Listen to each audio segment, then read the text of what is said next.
Best wishes. A worn-out wooden fence stretches in front of me.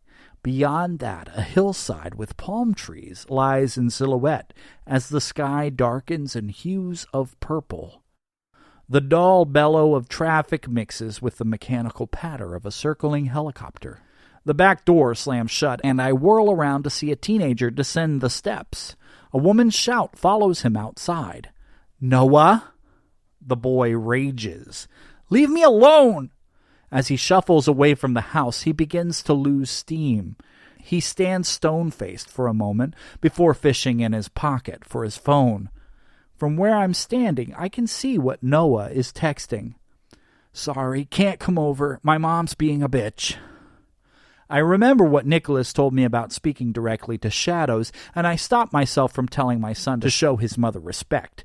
Still, I wonder if the rule even applies. After all, as far as I can recall in my confused state, this is something that hasn't happened yet. A reply pops onto Noah's screen. What happened this time? Amaya emerges from the house. "Oh, no, you don't. You're grounded, mister. That means no leaving this house, no video games, no internet, and no phone." "Fine." Noah surrenders his device. "Can you at least call Devante's mom and tell her why I can't come over?" "And why do you think you're grounded?" Noah boils over. "Do you want me to tell you what I really think?" Amaya throws out her hands as though that's all she's been trying to get from him for ages. He lowers his gaze, throwing away his reply. "Whatever. When will you get it through your head you can talk to me?" "You never listen," Noah mumbles. "What?" He raises his voice, clearing his diction. "Nothing. Just forget it, all right? I'm grounded, okay? Are you happy now?" As Noah retreats inside, brushing past his mother, Amaya shakes her head in stunned silence. I yearn to comfort her with my touch, but I am like a ghost, intangible. A man and a young girl step outside. I presume that she's my unborn daughter, Wendy, but I don't know who he is. His arm moves around Amaya's waist as he asks her, "What was that all about?" She puts on a brave face. "Just teenager stuff. Don't worry about it." "Don't do that," the man says, and then he squeezes Wendy's shoulder with his free hand. "When I married you, I agreed to the whole package." Amaya kisses him, whispering, "I know that." It's a terrible, twisting stab to my guts. Who does this fucker think he is? And where the hell am I in all of this? Wendy, bored with the conversation, quickly changes the subject. "Can we have dessert now?" "Okay," Amaya says, guiding her youngest inside the house. As she turns, I notice for the first time that my wife, my ex-wife, my widow, is pregnant. As the others disappear inside, the man stops and looks me over with a grave expression. I rage in silence. "I'm not your enemy," he says. Then he points off behind me. "You are." I turn and see the what-ifs I encountered earlier, all standing there in the yard. Captain Squall, the military hero. Thrash Axeman, the famous musician. Mud, the one who married his first love. There are other versions of me, too. Some are images of prosperity, an executive in a fancy suit, a Cub Scout leader in full regalia. Some are my deepest fears. A homeless man holding a sign that reads, "Will work for food." A scruffy inmate in an orange jumper. A raving madman in a straitjacket. And others are more abstract. A female version of me. A naked primitive with an enormous dick. An animal with my features. There are dozens of them staring back at me as I try to make sense of each of them. A boy, who I assume must represent my inner child, peers out from behind the others. He pushes through them as though emerging from a forest and beckons to me. "Hurry up or we'll be late. We have to find old Mr. Green." The ground beneath my feet begins to rumble. Since moving to California, I've experienced several earthquakes, but none like this. The earth breaks apart and the fence tumbles down. The house is swallowed up behind me. As the dust settles, I find a thin opening amidst the rocky debris at my feet. It drops off into shadow. "Polly!" "Jen?" "I'm stuck." Her voice emanates from somewhere deep within the earth. "I need your help." "Okay, hang on, I'm coming." Wedging my body into the slim passage, I slowly descend into the darkness. I dig and push one gradual inch at a time and begin to sense I'm heading towards some kind of chamber far below. I feel something stuck between one of my teeth and the gum line. Picking at the tiny speck, I'm able to work it out, but it's much larger than I'd first thought. It threads out from my mouth. I keep working at it, determined to pull it free, but I find it is endless. "Don't leave me down here." I call back, but can't find my voice. Echoing below, my mother recites her children's favorite Christmas Eve story, A Visit from St. Nicholas. As her voice reverberates all around me, the way through narrows, and I become increasingly stuck. Gravity pulls me toward the chamber. I become entangled by the waxy filament that unspools from below my gum line. Without a firm place to stand, I don't see a way to climb out of this pit. There's only one way left to go. As I continue downward, the pressure on my rib cage becomes increasingly intense. My lungs have less space to expand, so my breath becomes shallow until the pressure is too much to bear. I shift my position so I won't suffocate, and I slip. Tumbling rubble sprays my face, and craggy stalagmites scratch my body as I desperately grope for a handhold.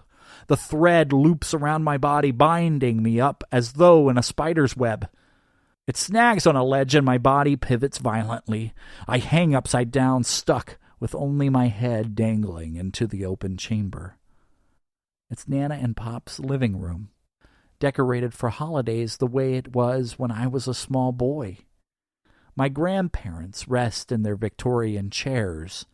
My mother stands between them, winding her camera. Two young boys sit with their infant sister in Santa's lap. "He came all the way from the North Pole just to have his picture taken with you," my mother says. "You can give me a nice smile, can't you?" "Ho, ho, ho," Santa roars. "What do you want for Christmas?" As my grandparents offer their words of encouragement, 6-year-old me helps Jen overcome her fear enough to squeak out a few syllables. My mother snaps off a few photos as Chris rattles off the items on his list. My siblings climb from Santa's lap, and he turns to 6-year-old me. "You didn't tell me what you want," Santa says to the boy. "It's all right. I don't really need anything." "There has to be something Santa could bring you this year." "Not from Santa, but maybe my daddy could do something." The plastic leaves Santa's smirk, and an authentic smile takes its place. "And what's that, Polly?" A rock falls from above me, bouncing and spinning, striking me in the face. The thread releases its hold. I hit the floor and my head throbs. My body aches as blood returns to my tired limbs. I sprawl painfully inside the fireplace. The chimney shows no sign it had been a winding crevice. Instead, it's now a straight shot into another room high above. My mother and 7-year-old me are in the house my family lived in the year before my parents split up. "Your father is trying his best." "His best?" The boy's mouth hangs agape as he searches his mother's face for a sign she hears her own words. "Mom, he hit Chris for asking if he could go outside and play in the snow." "You don't know what he's lived through, what he's had to endure." "You're right, I don't know him. He doesn't play with me. He's hardly even around. He always has more important things to do than spend time with us." My mother shushes the boy. "Keep your voice down, Polly." "No." "Your father is trying to sleep. Do you really want to wake him up right now?" "I don't care. I hope he does wake up." "Please, Paul. You and I both know how sorry your father is about what happened." Yeah, he's always sorry, but that never stops him from doing it again and again, does it?" A coil snaps inside my mother's brain. She crouches, getting into his face, gritting her teeth. "I said keep your voice down." The boy growls. "You always take his side." Her hand flies, slapping the boy, who clutches his face as hot tears stream down his cheeks. She clutches her fist against her trembling lips and backs away as they both disappear in a cloud of soot and smoke. Sitting up, I expect to be in Nana and Pop's house, and I am, but it's after the fire. The walls, the beautiful antique furniture, the photographs and artwork, everything is charred. Glowing embers flicker under tongues of flame. White ash fills the air, landing in thick piles on every surface like snow. To my left stands a scorched evergreen. The needles are gone, the bark is burnt, and all the ornaments once hanging from its boughs lay shattered on the ground all around me. On the floor to my right is the only item not destroyed by the inferno. The broken ornaments crack and snap as I get to my feet and lift the pristine snow globe. The motion of my body causes the flakes within the glass dome to swirl, and when the water clears, I see the miniature scene within. A tragic figure hangs in the center of the globe, floating lifeless in the water. An inky blackness twists and swells at the bottom, surging toward his feet. As I hold it closer to make out the features of the figure's face, a thin layer of ice spiderwebs across the surface of the glass. "Hey, that's mine." I look up from the frozen snow globe and see Noah standing amongst the ashes, stretching out his little hand. "I've had that my whole life. Give it back." "You've had it since you were born?" I ask. The boy frowns. "I don't remember being born." "Then how do you know it's been yours your whole life?" "Did I say it was Noah? It's not my son. It's my brother." 7-year-old Chris nods and takes a step toward me. "Mommy says it's a family heirloom." "Don't you mean heirloom?" "That's what I said." How could I get so turned around? He's not my brother either. It's the street kid from Fallujah. And he's staring at me expectantly, babbling in Arabic. "I'm sorry," I say. I can't understand what you're saying." "You can't take it from me." "How foolish of me. This little girl is my mother. I didn't recognize her because I'd only seen her this young in photographs. But now I know who it is. She's wearing the same outfit she did on the day she first stepped foot in America." "Please, it's all I have of her." "Of who?" I ask. "Of me mom. She died, and we had to leave her back in Ireland."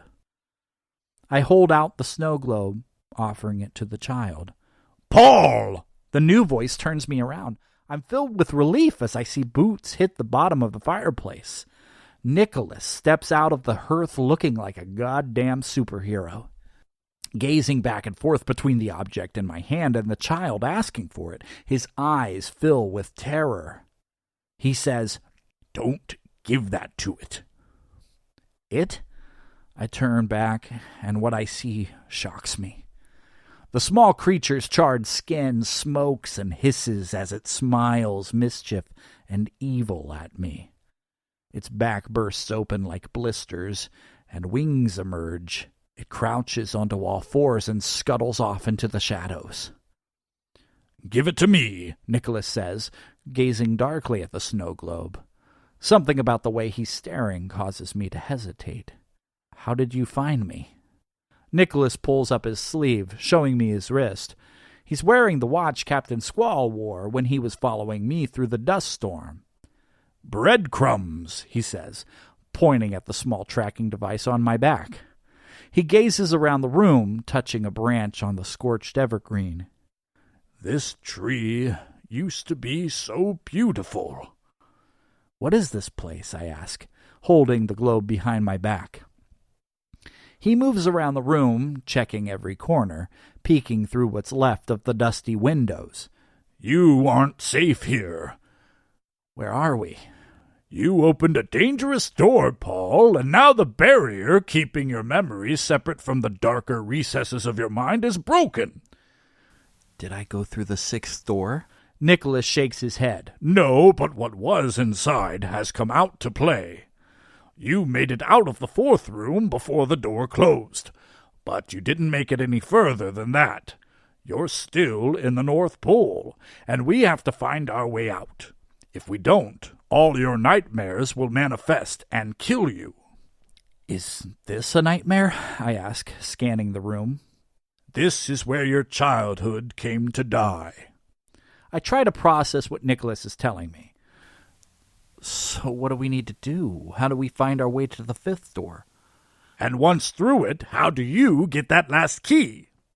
I look down at the snow globe still in my hands. Why did that thing want this? The glass thaws and there's a torrent of flakes. As they settle at the bottom, I see something new emerging in the water. Grandpa Limley's truck, the bed full of presents and a fresh-cut Christmas tree, rolls along an idyllic rendering of Home Street. He looks with great interest at what lies within the dome. "It's that feeling you used to have when you were a kid. You could conquer the world, and every new day was another opportunity for adventure. That relic is all that remains." And the thing that tried to take it from me, what was that? "Someone who will stop at nothing until you're thoroughly destroyed." Was it Satan? I ask, half sarcastic. Nicholas points a finger at his temple. "Why would someone as self-destructive as you need the devil to kill him?"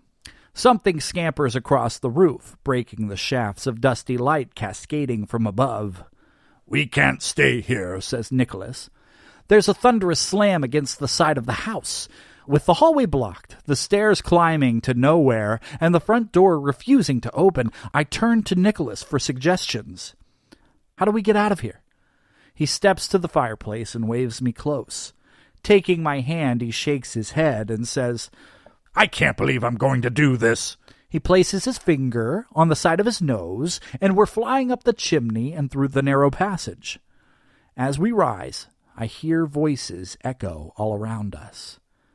"There has to be something Santa could bring you this year." "Not from Santa, but maybe my daddy could do something."